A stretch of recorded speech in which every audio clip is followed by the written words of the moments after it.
What's up, guys?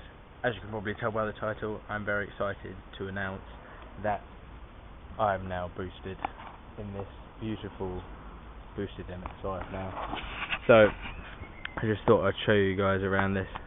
Since we've last done a video, a lot of things have happened to it. So you can get a shot down the side. Sort of. I've got the bonnet open so I can show you in a sec, but since last I've got these 15-inch Team Dynamics Motorsport, I think they're the Pro Race 1.2s or whatever, and these are 7-inch, so 7J and 20 ET offset. So, and then I've got these wrapped in 205, 45, 15, and these are Vulcan tyres, which they're pretty good. They are still a road tyre, but they're pretty good. I've got these awesomely JDM elastic bands holding my bumper on, and obviously a stick on number plate. And these are just strips of vinyl, which I've put over there. And these wheel nuts, if anyone wanted to know, these are GT50s, and I really need some discs and pads very soon. And what else have we got? We have some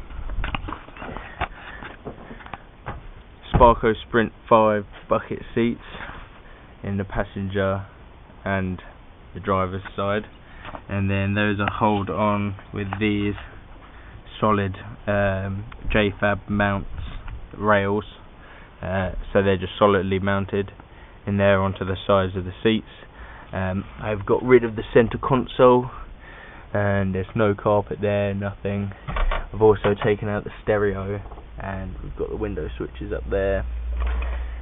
Then we've got AM wideband, a stack boost gauge, which I don't really need because I have this Gredi Profec electronic boost controller.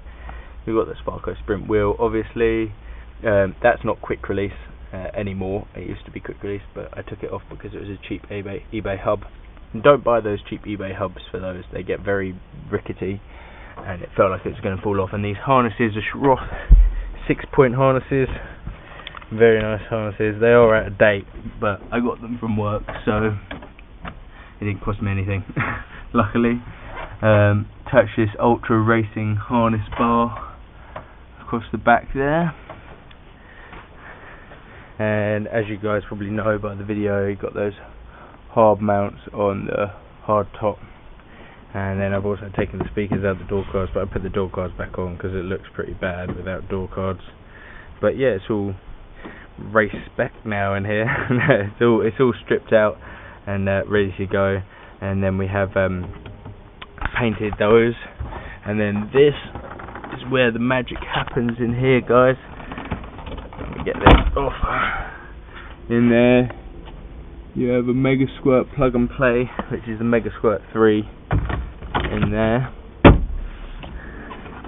and then I've got the wire for the computer coming down into there, and obviously the drift button, which is probably the best video I have well, not the best video, but it's the most viewed video at the moment. And we have the wing, obviously, you guys have seen that. And then recently as well, I've had this exhaust done. This is a 3-inch catback with a power flow box there, and a nice little slash cut tip. This is all stainless steel and TIG welded, very beautiful welds there. I got that exhaust done at EMP Performance in St Albans. Cost me around £450, but it was about 3 or 4 hours labour, so it's really good for the money. You really get what you pay for, the exhaust and stuff. But this is where the magic happens. Let me just hold this down in here so I can get that up there. And now, as you probably see, there is the turbo. Now this is a Mamba, which is like a copy of a Garrett. It's sort of a cheapy Chinese one, but they're really not that cheap. They're still ball bearing, and it's got a billet compressor wheel, and it's got this adjustable wastegate actuator, so I can change the spring and everything. It's all very hot in there. Magna Core 8mm ignition leads and some brand new coil packs. I have some iridium spark plugs in there, ram, air filter. Basically I was looking for a 3-inch pipe for that when I was fitting it, because I thought I could just fit it. If you think you can just fit your air filter onto your turbo and you still have power steering, you'll be very wrong. So I had to quickly mock this up, and there's a little bean can in there because that's exactly 3-inch. So there's a bean can in there that I've just cut up, which is going to be changed soon. But coolant lines, and obviously the radio. So if you haven't seen that video, go check that out. I've got a second fan on there now. eBay HKS blow-off valve, which makes cool noises. I have yet to see if it's leaking. I want to do a boost leak test to see if I'm leaking any off. I don't think I am, because it boosts quite hard. This was just a universal intercooler kit that I bought, like piping kit, and that's 2.5 inch, and then that goes down to this small little intercooler, which is I can't remember the size, but it's just a small one really, and it fits perfectly in the bumper. This is where I had that intake in there, but I tried to put the fog light back in, but where I've got the intercooler piping, it basically rubs on there, so I can't have that anymore. Catch can over there, and what else has been done? 650cc injectors from Fast 5, and I want to take the power steering out soon, so that's going to be happening. Let me show you the back of the turbo.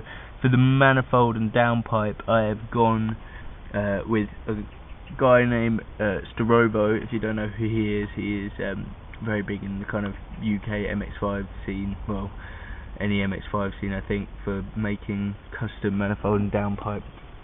And I gave him all the specs of this car, and gave him the size of the turbo and everything, and he just made it all up. It did take a long time, so if you are going to order from him, definitely make sure that you've got the time to waste. And then obviously you have to move the screen wash bottle, so I've moved the screen wash bottle up here, and this is a Fiat Cappuccino bottle, or you can go to Fast 5 and get one of the aluminium washer bottles that you put up there, but basically that's where you want to put it. We've got all of the boost controller and the ECU running off that.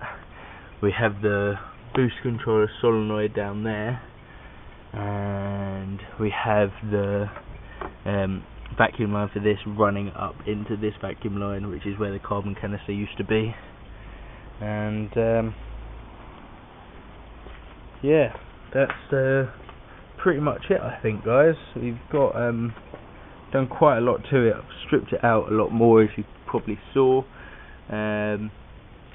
It's running at the moment. I've just tuned it myself, and I have got it running around on low boost about 8 psi. I don't really know the horsepower figures with 8 psi, but got it running at 8 psi on low boost, and then I was high boosting it a little bit, which I turned it up to like 10, just to make sure the boost controller was working. And so it's still running a little bit rich, a little bit retarded, just for safety, but it's going to Scuzzle Motorsport very soon, on the 2nd, so I don't know when this video is going to be out, but it's going to Scuzzle Motorsport on the 2nd. It's going to be tuned, and I'm aiming for about 250 to 270 at the wheels. I'm not too sure yet, but fingers crossed. I'm going to do a couple more things before I go there. I need to change this out, and then I've also got a Walbro 255 LPH litres per hour fuel pump to go in, so that's an in-tank fuel pump that's going to go in, obviously up there, nice and accessible without the soft top. And yeah, let me see if there's anything in the boot that I can show you guys. Oh, also, if you didn't notice when I was showing the exhaust, I have done a bumper cut. It's not very well done, it's pretty damn shabby, but who cares? It means that you can see the beautiful exhaust, and it's meant to take away that parachuting effect, which everyone goes on about, which I'm not too sure of, but I think it looks cool. What's this? A little washer floating around? Yeah. Yeah, not much in there really. Just battery, fuel stuff. So nothing there. At the moment the car weighs around 900 and something kilograms. So I want to take power steering out, and I want to replace this screen here with a plastic screen, and then also these screens with plastic screen. And then I also want to get the little carbon fibre racing mirrors for here and get rid of the electric ones, and then I can put that on my girlfriend's car, which she wants electric mirrors from the 2.5, so we're going to spray them to the Mariner Blue for her car. And there should be more coming on her car soon, because we've done a lot to it already. To be fair, it is a completely different car, but my car is the topic of today's video. So that's pretty much it, guys. I don't know what else I've done to put this in. ECU, intercooler, turbo, both valve, injectors, manifold and downpipe, boost controller, wideband, catch cam, the boost gauge. The radiator was a big kind of thing that you need really for if you're going to be boosting it hard a lot, and then it's also got an uprated clutch to take the power. So that's pretty much it really. I think the clutch is a XZD competition clutch. I've got a video on changing a clutch in my on my channel if you guys are interested in that, and you guys can check out that video of changing the clutch if you want to. This is the car. The exhaust videos are going to be coming. Tamsin's car is going to be coming up soon. I'm going to make a load more videos coming up soon, so make sure to subscribe once you've watched this to see more of the awesome, famous boosted MX-5 now. And yeah, if you like the video, go ahead and like it. Don't be shy. Leave a comment. Tell me what you think. Tell me if it's a piece of shit. I don't care, because I love it. Driving it every day as well. It's very fun. So, hey guys, have fun and stay safe. We are dreaming in the dark. We are nothing more than dust. Search but you stay lost. We are